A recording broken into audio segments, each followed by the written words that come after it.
Thanks for joining me in this video. This video I'll be discussing the Alberta Opportunity Stream. This stream is becoming quite popular, especially for applicants outside of Alberta. As you know, Ontario is getting tougher and tougher by the day to apply for permanent residency. So this video might be very useful for not only people in Alberta, but also applicants outside of Alberta. So how can you qualify under the Alberta Opportunity Stream?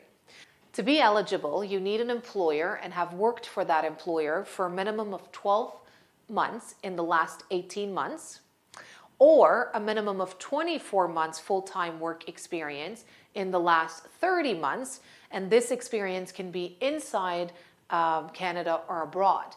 But a portion of the experience should be gained in Alberta. So it's almost like you can slice and dice a little bit, but so long as a portion of that employment was in Alberta. This is also a very good route for students who are currently on their postgrad work permit. As again stated, being in Ontario under a PGW work permit can be quite difficult for you to be eligible for permanent residency under express entry. Currently, the point system is over 500 to qualify. So what do you do if you're on a PGW work permit, potentially in Ontario, and you want options? One option is to immigrate to Alberta and get an opportunity, an employer that's willing to give you a job. And so long as you work for that employer for 6 months, then you become eligible.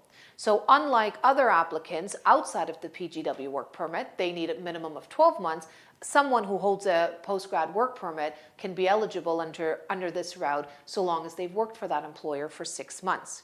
So what does it mean for PGW work permit? Your employment still has to be full-time. And remember, full-time is 30 hours a week, not 40. So 30 is the minimum.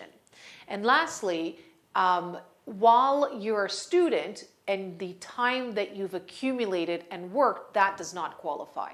So you have to finish your studies, get the PGW work permit, work full-time, minimum 30 hours in this NOC that the Alberta employer is giving you for 6 months, and you could qualify directly under PNP Alberta Opportunity Stream. One final remark is what you need is your language requirement. So if you're working under the NOC 0, 1, 2, 3 occupation, minimum IELTS requirement is 5, and NOC 4 and 5 occupations is a CLB level 4, which as you can see is much lower than the requirements under the federal route, express entry. If you have any questions about this route, please feel free to contact us. Thank you, and until next time.